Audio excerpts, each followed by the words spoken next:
I'm Vance Bastian here with my co-host S.A. Baz Collins for this week's Written on the Edge Season 10, Episode 14 interview. We'll be talking with Scott Terry and discussing his novel, The Gift. So let's get to know our guest. Scott Terry, who also writes under Scott M. Terry, was raised as a Jehovah's Witness and spent his childhood praying for God and Armageddon to heal him of his homosexual thoughts. At the age of 16, he escaped from home and was riding bulls in the rodeo as a gay cowboy. Scott's memoir, Cowboys, Armageddon, and the Truth, was named one of the top 20 must-read books of 2013 by Advocate magazine. It was named one of the best LGBT releases of 2012 by Out in Print and Band of Thebes book lists, and was a double award winner of the Rainbow Book Award for Best Gay Debut and Best LGBT Non-Fiction in 2013. His new novel, The Gift, which we'll be discussing today, is a work of fiction and released earlier this spring. He has written often for San Francisco Chronicle, and his essays have been featured in the Huffington Post and Alternet magazine, amongst others. And Scott's rodeo gear, clothing, and championship buckles are in the permanent collection of the Autry Museum of the American West in Los Angeles. They're currently on display in the museum's Imagined West exhibit. He and his husband operate an organic farm in the San Francisco Bay Area. Scott, welcome to the show. Thank you. Happy to be here. So you've had a life worth telling, and I know your memoir covered it, but for those who haven't had a chance to read it yet, what was the urge to put pen to paper or fingers to keyboard and tell your story? Like, where did that come from? It was a surprise. It wasn't something I thought was ever going to happen, but in fact, the better way to answer that is I had the sort of childhood, as you've mentioned, that people write stories about. I, when I was 7, the elders in our congregation pulled my dad aside to ask about why I have bruises all over me. When I was 5, 6, 7, my sister and I are digging for food in the neighbors' garbage cans, looking for something to eat. The neighbors complained to my dad. My dad beat the snot out of us for embarrassing him. When I was 9 or 10, the police showed up on our doorstep because my sister's gym teacher noticed her bruises. I ran away from home when I was 16, called the police for help. That's the kind of story that just happens, but or that you write about. But for me, I had a grandmother who was just really incredibly important to me. I didn't know it at the time, but when she died, I was 40. When she died, I got the call that she had passed away, and I was sitting in my living room with a cup of coffee, and it just occurred to me I need to write a story about what she meant, and I need to write this book. And I thought, oh, that's just stupid. I've never written a book. I don't know anything about writing a book. I'm not going to do it. And I probably had a week, maybe 2 weeks, where I just wasn't sleeping. I couldn't sleep. I was thinking about my grandmother, and I need to write this stupid book. I finally just got up once, I think, at 1 o'clock in the morning, and thought, fine, I'll write the damn book. And I did, and that's what launched it. That's awesome. So that is the backdrop for what brings us to The Gift. So when I did that, the first book, it took a while to get it published. But before it was published, I just had this idea in my head that the stories were cool. So I sent one to the San Francisco Chronicle. I didn't think they'd responded. They responded in about an hour. Oh, wow. Um, I got an email back from the editor. I sent him a warm and fuzzy gardening story, basically, about of this elderly couple I knew when I was a kid. At a time I was really hungry, and they were really poor. They grew everything they ate, and I learned from that. So I'd written that in my book, and I sent it to the Chronicle, and they responded back and said, "We love the story. We'll pay $300 for it. Here's a freelance contract. Please write more." So I wrote 10 stories for the Chronicle that year. And as a writer, that was, again, just not expected. It just sort of happened. And then Right. the book got published. And in the process of the book, searching for a publisher and pitching it to agents, I was often asked to write fiction. Agents were often asking, well, you're a cowboy, you did this, you can write genuine fiction about what that means. Um, and so that just sort of launched this idea of, well, I should write fiction about a gay cowboy. And I had no idea what the story was going to be, none. I just started writing, and over the years, and then that's how the second book happened. So if I were to see it on like a book table at a Pride event or something like that, and I were to say, what's this about? What would you tell me? About a gay cowboy, similar to me, who grew up and lived in this little cowboy town. It's the theme I wanted to show this or tell the story of what it was like back then. So this would be the 70s, the 80s, and 90s. Okay. to live in this little hick town, know you were Back in gay. the olden days where the children were the remote controls to the TV. Yeah, that's exactly right. And there were two channels, and there was Right. no internet. Yeah. And if you were Okay, gay, nobody move. We got the signal. yeah, yeah, it's different life, right? That people Right. wouldn't know today. Younger crowd wouldn't know. And the younger crowd today, I don't think they would know without stories like mine. Hmm. They wouldn't know what it was like to be gay, be a cowboy in this little town and know that you're either going to get shot if people find out or you get the hell out of Dodge and move somewhere else. And so that's the primary story I wanted to tell with this book was what that was like. So your main character, Is his name's Butch. okay, He doesn't know he's gay. He actually was the same as me in that I knew I was gay probably when I was 7, but I didn't know what it meant. right. And I just thought that as I was a Jehovah's Witness, which is incredibly confining. Which is a whole story unto itself. Yeah, as nutty as could be. I thought this thing called puberty that the Jehovah's Witnesses told me about was going to fix it. So I just at 12 they came out Oh, with this book called the Youth Book that said homosexuality is caused by masturbation. You get bored masturbating, so you go looking for somebody to have sex, and you just find yourself in homosexual relationships. That's how it works. But Okay. you know, there I was a missed that. I missed that meeting. yeah, believe me, it made no sense to Oh, I me know. when I read it. I was 12 when that book came out, and it was in 1976. It made no sense to me. But there was another chapter about puberty, and it described what puberty was, and that was like a light bulb for me. Aha! I just got to wait for puberty to happen, and then I'll start liking girls. And I don't even know where I was going with this answer, but anyway, it was a oh, so but for me, other than that, I knew I was gay. When I was 16, I finally uttered the word, but I thought I was some weird kind of gay because everything that I had been told was that all gay guys live in San Francisco. They all wear dresses. They all are girls, want to be girls. There's nobody like me. There's no gay bull riders. I was a deer hunter. In Montana, I'm driving around during hunting season with a rifle in the back window of my truck. That was normal. And I knew I was gay, and I thought I'm the only one. There's nobody like me. So mhm. that was Meanwhile, kind there of are gay rodeos going. well, that's what changed it for me, actually. That was Nice. that was when the gay rodeos had just started. And in fact, at that time, it was in its little hiatus. It had a gay rodeo in Reno, and then it shut down for a couple of years, then reorganized. And in the time that it shut down, I had read a story about the gay rodeo in Reno. And when I read it, it was mind-blowing to me. I thought, in my There are mind, others. yeah, but I thought it was like that many. There's probably Yeah, like right, five of right. them. Yeah. And and You it's and the all other this. five gay vampires out there. Yep, yep, yep. There's just nobody. And it was I actually wrote him a letter, scared the bejesus out of me to put an address and a phone number. And I thought, okay, it's all a secret. We can't tell anybody. There's probably like five guys and they come from around the country. Okay, if there's five other gay guys like me, that's cool. And it wasn't until probably 5 years later, 4 years later, that I discovered the gay rodeos I think they'd been around about 2 years then.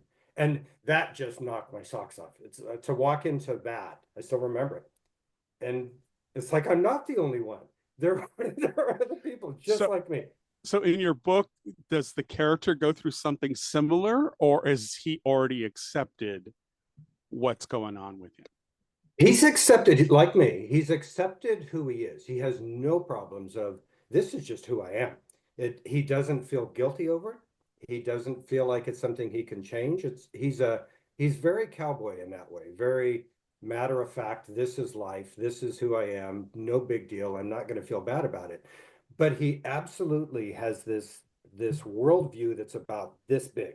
Um, Between living in a cowboy town, little tiny rural town, between being raised as a Jehovah's Witness as I was, and being poor, and at that time no internet, he just can't see that there is something else that what he thinks life is not the only option out there. He finds his Right. way out, but it takes him a while. Is there an element of his journey you can share without spoiling it? Yeah, that's a tough one. That's why I ask it that way. Uh-huh. Well, Yeah, what I have is kind of a question that to modify that a little bit, because, and oddly enough, I just ended up watching a reaction video on YouTube with two straight guys watching Brokeback Mountain for the first time. And what I'm hearing, and this is a good way to see how Butch differs, because I think a lot of gays, when they hear gay cowboy, that's the first coupling they go to yeah, in their heads. yeah, So I think it's important that we distinguish that while Butch is a very matter of fact guy, he doesn't carry any internal trauma that would force him to make decisions that would be to his own detriment. Am I correct? yep, yep, yep, Okay. yep. So, I yeah, just so think it's good to put that out there, because a lot of gays, when they hear those two words, gay cowboy, that's where they go. Right. yeah, yeah, yeah. Even gay rodeo.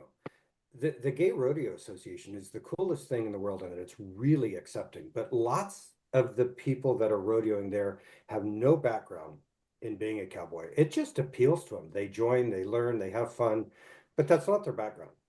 But for people like me at that time, if that's where you came from at a time when what you had been told and taught was that gay life was this narrow little definition of what that meant, um, that was a struggle for lots of people to figure out, how could I possibly be gay? I don't fit that stereotype. I don't fit what I've been told. And so this character has that same issue, Which trying to is fit why in. I think we have a lot of men who now openly identify that they are men who have sex with men, but they're not gay. Yeah, yeah, I think yeah, that's where that permutation comes in, because they literally see that part of our community, which tends to be the most flamboyant, the one that's mostly out there, yep, but they can't see themselves in that. So they find a way to say, well, no, I like doing this, but I don't want that. You know what I mean? yep, It's kind yep, of yeah, that yeah, I kind of agree. scenario. And so I think it's probably really good to, like, my question is, like, when Butch does Butch find somebody in this story? He does. Okay, so does how does he evolve from being a lone gay cowboy who understands that about himself, but, and without, you don't have to give away spoilers, but I mean, Yep, how does he emotionally move through that yep. realization, oh, I can have this too? Yeah, he actually, it takes a long time. And there's something that happens, which I can't reveal because that would be a big spoiler. There's something that happens at the end that allows him to break out of that. But he does what I thought I was going to do at that time, which is that, in fact, getting to what you just mentioned, I've heard this many times. People would refer to me as there is a huge distinction between being gay or being homosexual. So I've had Hmm. people tell me, all right, Scott Terry, you're not gay. I don't do show tunes. Or, you're a homosexual. Very different things. I don't know that I like, okay, if that's how somebody wants to define me, I'm okay with that. But that's kind of how this character does it too, is he's just so not part of anything that he sees. And even as he starts learning, like he goes to a bar that's having bear night, and that just blows his mind. It's like it doesn't make sense to him. It his version of being gay again is this tiny little box that he just thinks he will compartmentalize. So for him, being gay is what would have happened then, where there was no place to go in rural parts of the country if you were gay, except for a truck stop, an adult bookstore. It was, one of those places is where you had the ability to engage in sex. That was it. And for him, that's just okay. That's my life. It's the truck stop south of town, when I need something. And so he's got this guy that's chasing him. I can give that away. That he meets early, who is trying to get him to grasp that that isn't the only option. But due to where he comes from, and also the fact that he's really poor, he just doesn't see it. He doesn't. He thinks gay life is a tiny little segment that you just set aside and you use it or bring it out when you need it, and otherwise it doesn't really have an impact on life. Did that make sense? Mm-hmm. So I know in the write-up there's also a mention of Butch lives in a world where racism and homophobia sort of are brought to the fore by the religious superiority of the community. Yep. Is that a topic we can touch on? Oh yeah. Oh yeah. That's a big one for me. It was one again, growing up as a Jehovah's Witnesses refer to themselves as the truth. Right. So Hmm. when you meet another Jehovah's Witness and you say, "Oh, you're in the truth too," great, because they think they have the one and only truth. And I love that lots of religions, I love writing about it, that there's a lot of people in a lot of religions that have that philosophy. They can be homophobic, they can be racist, they can be sexist, but they absolutely have this feeling of superiority because they believe in their version of God. And that's absolutely true in this story. So in this story, I don't, I bring them all in. It's a family saga. So it starts with a mom whose family were Catholic for generations. Then she meets a Mormon guy, and then the Jehovah's Witness come calling. And in my mind, they're all the same.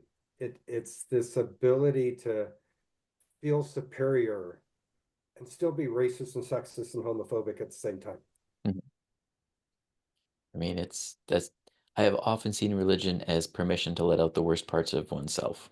Yep. Yeah, Yep. yeah. I would And agree. I will say for readers who don't necessarily know much about the Jehovah Witness experience and people who have left it, there's a great YouTube channel, and give a shout out to Owen Morgan from Owen's Fireside Chat, which is the name of the channel. He's someone who also had to leave. Now he's a straight kid, but he's very he's a big ally to the community and stuff. He's always out there promulgating, letting people know that the absurdity of all religions, but he does explain Jehovah's Witness community in a very succinct way, and he gives you examples by pulling things from the Jehovah Witness catalog of media that's out there, and then he Yeah. explains Yeah. what it means and translate it for the main audience. So if people want to understand what you're talking about, that's a great channel to go check Yeah. out. I highly Yeah. recommend it.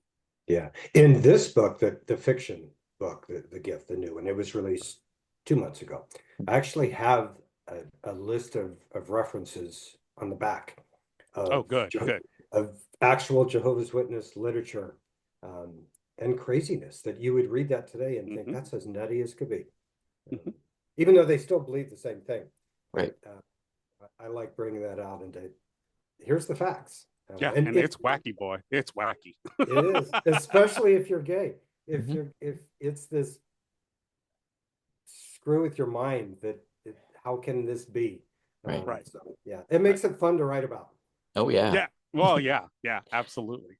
When I was in college in the early 90s, team of Jehovah's were canvassing the campus, and I had the very fortunate moment to be with a friend who knew what she was talking about. So when they Yeah. came to her door and started talking, she paused and she's like, "Weren't there only 144,000 spots in heaven?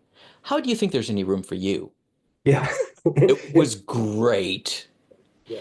And I Yeah. know they've since altered that doctrine, but They actually haven't. They still really? believe that. But a Jehovah's Witness doesn't aspire to go to heaven. Yeah, they don't They're mess with the pesky details. yeah, yeah. Their goal is that they're going to live forever on a new earth. On a new earth. It's called the New Order. Now they call it the New Right. System. Right. But you live forever. Everybody's vegetarian. You don't eat animals anymore. I got to put that in the new book. If that's your aspiration, it's not to go to heaven. They talk them out of that. There's only 144,000. You're not one of those.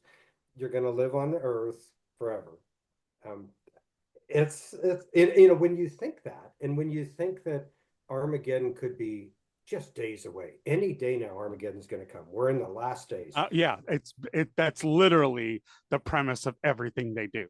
Yep, Literally. yep, yep. It is. That is it. And so, if that's the premise, if that's what you buy into, nothing else matters. You don't go to college. Mm-hmm. You don't tell your kids to go to college. Mm-hmm. You don't plan for retirement. In my case, you would have never. We never went to a dentist. My father would have never gone to a dentist because Armageddon's going to come any day, and then you get new teeth. Everything's new in the new order. It's like it's such a wacky outlook on how you're going to live life. So Wow. if you buy it, and people buy it, which is kind of Oh shocking. yeah. Yep. Well, so coming back to The Gift, was there anything about the novel we didn't think to ask that you want people to know? No, those were the two primary themes. I wanted that rural gay guy who pre-internet Hmm. couldn't figure out who he was, and the issue with religion. And here's what it does to your decisions. The only other thing maybe I'd add is it gave me an opportunity to write about some things that people wouldn't necessarily know about now. Um, and those were the years when AIDS was just Mm-hmm. so destructive, and Right. so many people were dying. And if you were a gay man who had HIV or AIDS at that time, there was no hope. And you definitely had to get the hell out of Dodge. There was no way to live Hmm. in small, I love Ryan White, for example, the kid who got run out of several towns. And what happened at that time was there were so many women who stepped up, typically lesbians, who stepped up Mm-hmm. and took care of men who needed care. Hmm. I got to put that in this story too. I wanted that documented on Mm-hmm. this is what it was like at that time. Mm-hmm. Brilliant. I love that. And folks can pick it up from torchflamebooks.com, the publisher. Anywhere books are sold, Yep. at every bookstore on the planet. Yeah, we It's just try not to give Bezos more money than he already has. Yeah, I don't mean Amazon. Yeah, yeah, yeah, I yeah, mean it's there, but that would not be my yeah, yeah. first choice. More Let's specifically, we not do tried we that. try to promote the publishers, and Yes. in this case, Yep, I looked at Torch Flame's page for your book, and they also support all kinds of other small distributors. It's great. they do. They do. But every other independent bookstore in the country, Yep. bookshop.org, for example, bookshop is the replacement to Amazon that allows you to order books Hmm. and pick them up directly from a bookstore and support the bookstore. Anything that supports the independent bookstore for me is just a big deal. So Yeah. yeah, so and I would tell anybody, okay, if you have to buy an Amazon, fine, because I want you to buy my book, but that wouldn't be my first choice. I would go to wherever you would normally buy your books, and it's there. Love Yeah. it. Are you curious what Wrote Podcast is all about? Wrote stands for Written on the Edge, and we are here to bring you weekly discussions about LGBTQ storytelling. That's right, all genres, all mediums, wide open. So our guests will share personal accounts of living their artistic lives, their personal experiences writing, crafting, stories, music, filmmaking, all of it. But what we like to do is explore the edges of what's accepted and where storytelling should be headed. All right, are you ready for our get to know you questions? Take it, Yeah. take it He away, says Baz. he laughs at what I'm about to do to him. All right. I In laugh this, because I read them. okay, okay. Well, you did your homework. That's good. All right. So, can you name a movie that was better than the book? I can't. So here's why I laugh. The last time I went to see a movie, I think was 12 years ago. I couldn't. So that tells you something about me. I'm not a spectator. I don't watch TV. I don't go to That's probably movies. good for your mental health. Yeah. It's actually what I think. It's like my husband who will watch somebody's getting killed every 3 seconds on some Netflix thing. And I tell him he's spoiling our cat. He's because the cat sits on the couch and watches it with him. That's just not me. I have this really full life. I love what I do. Um, there's no time. I've never been a movie guy or a TV guy or yeah. So if you ask me something about who's my favorite character or best film, I the best movie that I can think of that I watched, and I still think is one of the best movies ever, which will date me, is Fried Green Tomatoes. I love that film. Oh yeah, And yeah. and since then I have no idea. So anyway, that kind of shoots some of your questions. You'll get Well, no, you sorry. can. When the next one is which fictional character would you most like to be friends with? That can be books. Yeah, even I not a clue. I have no idea. Okay, fair enough. What's the most fascinating fact that you know? This will also um, fascinating to me. Probably everybody else would say, you got to be kidding. That's it. So there are thousands and thousands of tomato varieties, heirloom tomato varieties, Mm-hmm. that have been documented. I probably have 200 of them in my collection that I'm constantly Nice. adding new varieties of heirloom tomatoes to trial. Things that like Wapsipinicon peach tomato from Iowa that nobody has, nobody grows. But yeah, I think that's one of the coolest things in the world. Well, being a former fellow Bay Area resident, have you ever gone to the Seed? That Seed Yeah, Baker place? Creek. Yeah, Yep. yeah, yeah. I love Yep. going Yeah. there. Yeah. I It's buy just lots of their stuff. yeah, Yeah, they're a great supplier. yeah. I used to live in Nevada, so I used to go up there all the time. So Oh, yeah, yeah, yeah. yeah. Yeah. All right. So, what's your favorite subject in school? I didn't have such a thing because it's for me, again, being a Jehovah's Witness, there there was no thought that I'm going to go to college. There was no focus on education. None of that mattered. The focus for my life was how do I, as a kid, was how do I convert people to becoming Jehovah's Witnesses, even Mm-hmm. as a kid. Mm-hmm. So school for me was not a source of anything. I was there because I was supposed to be there. Um, there, I had no, I think when somebody thinks that what's your favorite subject in school, it's because you actually see yourself doing something with it.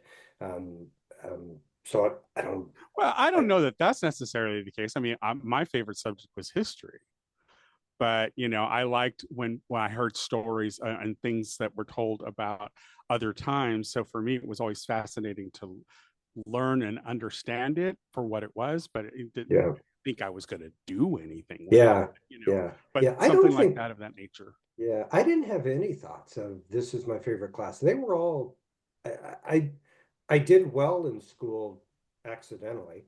Um, and I kind of liked everything. The only thing I guess I'd say is that I read like crazy as a kid because my life was so constrained that for me, reading fiction was this exposure to worlds that I had no thought I'd ever.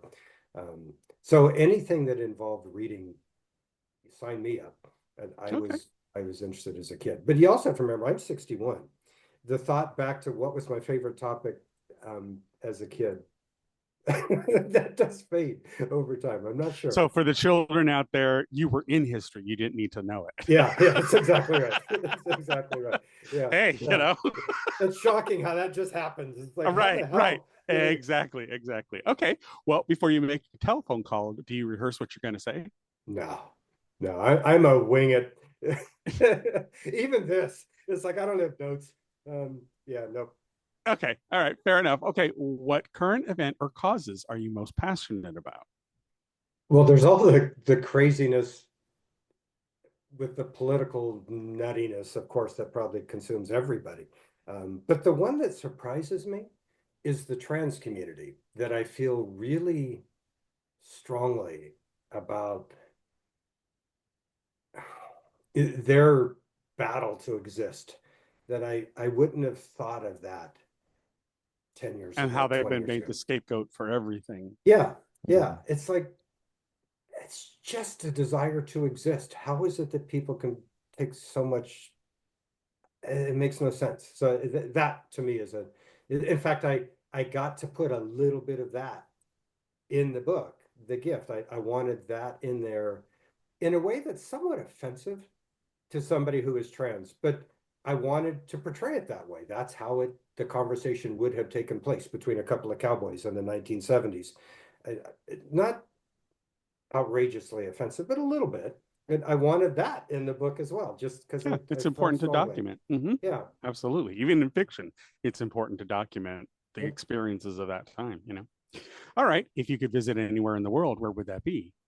London, because we're going there soon. That's my favorite place in the world to go visit. I don't Nice. think there's a place I haven't. If I want to go, I've already been there. I'm 61. Um, but London just happens to be our favorite place to go. So I don't know why that is. It just feels really comfortable there. I love going to England, but I think Bath is more fun for me. I like Bath a lot. That's my favorite part Yeah, of England. yeah. There's no place we've been we didn't like. Hmm. For some bizarre reason, London just pops up as that. Let's go there. It's almost like going to Hawaii. It's it's like Okay, I don't know that British would think of it that way. in the sense of it's just if you live on the West Coast and you want to get out of town for a little while, you go to Hawaii. It's most people I know, and it's like London, Hawaii. Yeah, pick one. Which one do you want to go to? It's like yeah. very different, but very comfortable Palm in trees that way. and coconuts, or bangers and mash? Yeah, yeah, yeah. You pick. Either one will do. All right. Okay. Well, who, if anyone, was your first celebrity crush? Oh yeah, that's an easy one. There were a whole bunch of them. Buck Rogers. What was his name? Ah, Gil Gerard, I think was his name. Um, Anybody that was a Magnum PI, Tom Selleck, when that came out, although I was a teenager then. Heck, even on Gunsmoke, was it Gunsmoke? Um, yeah, who's the big guy? I actually put him in the book. And now I can't remember his name. The three sons of the one, I can't remember his name. I'm blanking on it for some reason. But anybody, even as a kid, 12 years old, a big masculine, what we would now refer to as a bearer guy. I didn't know what that was then, obviously. I always knew what I liked. There was no, so pick any of them and right. Okay. sign me Okay. up. All right. Well, finally, what's your personal favorite recipe that you make, and are you willing to share it with us? I cook a lot. I live on a farm, and so there's the amount of food that comes off of a farm is just massive. It's we eat really well. We grow probably 50 different things. So the menu dinner is kind of driven by what we're picking at the farm at that time of year. So it means we get really spoiled on, we know what a good tomato tastes like, or what a good peach tastes like, or something that's picked ripe. So our menu is driven by that, and it's pretty simple. So there's either recipes that aren't my recipes, they're coming out of a cookbook, but I use them a lot. Or they're things that are just really simple that I do all the time. There's no recipe. It's just I don't know, like A little bit of this, a little bit of that, and then yeah, dinner. yeah. It's like so I would tell people, we do that a lot when people come to the farm, and just last week, for example, we have red Russian kale growing, and people don't usually know, if you let it bolt, the flower tips become like a rapini. They're amazing. They're so good. So I saute a bunch of red Russian kale flower tips, Rob, in a skillet in olive oil, and then finish it with the balsamic vinegar. It's wonderful. That's my recipe, but it's not really a recipe. Yeah, you can. It's really amazing if you put the right ingredients together. Sometimes the savory is so good, it's almost like dessert. Yeah, yeah, yeah, You yeah, know, yeah. Yep, which is yep, a wonderful thing. There's a salad that I know for me, it is dessert. That's just what I love. yeah, And it's like, I yeah, don't even need dessert after. I'm good. yeah, I've covered all the yeah, bases with this meal, yeah. So I totally get it. Well, you made it through the list. Bravo. Mhm. Cool. Thank you. I passed. So, what are you working on next? Is there anything you want to tease? There's another book coming up, very different, but it's a long ways away. Cowboys in space. Yeah, no, no, no. So I've done two books now that have Jehovah's Witnesses in it. I don't want to write another thing about a Jehovah's Witness. I did that, I'm done. Yeah. Yeah. So next novel, I'm not even sure if there's going to be a gay character in it. I've started it. It's a single mom, or not a single mom, a single woman who is looking for a dad and has traveled across the country to try and find him. So, but it's so far away from being ready that it's kind of what happens. I found with this new book that just came out is I didn't have a story in mind. I just Well, she needs started. a drag queen sidekick. There we go. She might, yeah, but I'm not sure. I'll think about that. I'll get back to you. All right, A well, Dolly Parton drag queen. Maybe she could she be a drag queen? No, that's not. Yeah, yeah, that wouldn't be this one. So yeah, but I don't know. I kind of like using a book to tell a story that's important to tell, something to share. There's some sort of political undertone to it. I want to make a point. I don't want it to be a shallow story. And so the ability of people to exist, whether it be gay or trans or any of that, that whole umbrella will probably find its way into this next book because I feel strongly about it. Yeah, I was just kind of thinking more along the lines of, the serendipity of life. How sometimes you find allies or people who will help you in your journey that you do not anticipate crossing your path. Yep. That was this book. Yeah. Okay. This book, All The right. Gift, is there is a rancher there, a cowboy, who takes over this kid, Butch. And Butch shows up he's not even born. He's not alive at the beginning of the book. But his mom moves him to this little cowboy town. He meets the rancher next door. His name is Steve. And Steve's this absolute fantastic cowboy who is in every way respectful of every form of life and ability to exist. He's not racist. He's not homophobic. And he's really who helps Butch along this path without intending it. It just, his openness is, and what I like about it is it's not what people would have expected from a cowboy at that time. They wouldn't have expected that level of openness, and I like writing that. Nice. So, where is the best place for people to follow you and keep up with the updates of what's coming? I'm horrible at social media. So I'm on Facebook. I'm on Blue Sky, and that's new. Yay! Yeah, it was like, okay, we gotta. Yeah, we're not on Nazigram. Yeah, it's like, the sad thing is Facebook is really useful to my farm. It's how people find us, and so Facebook serves a purpose. But boy, I sure don't like being there. As a writer, I'd rather be visible somewhere else. So anyway, it's at the moment it's either Facebook or Blue Sky. Find me on Blue Sky because I need some impetus to navigate away from Facebook.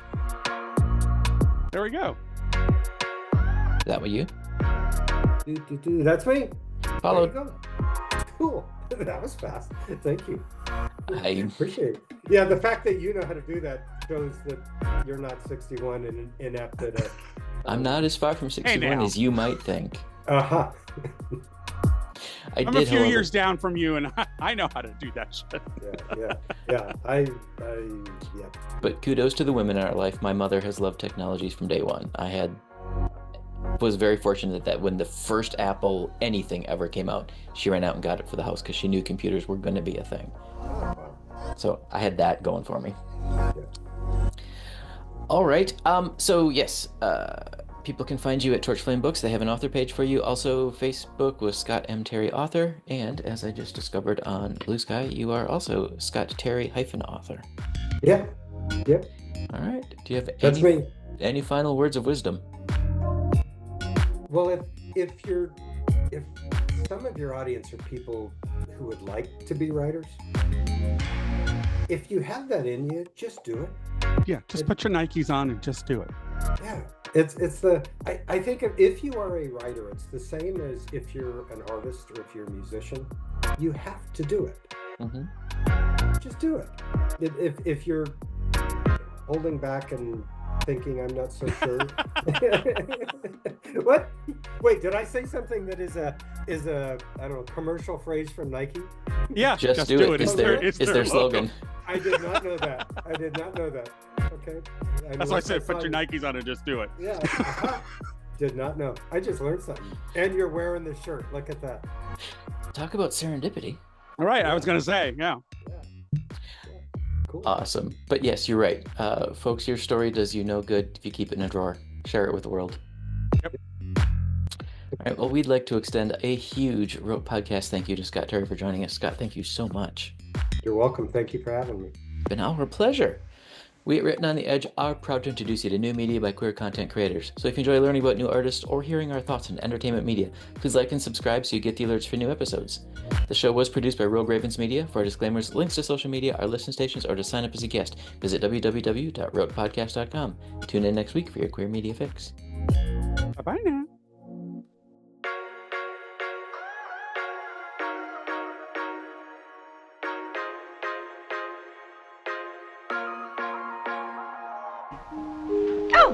What's that?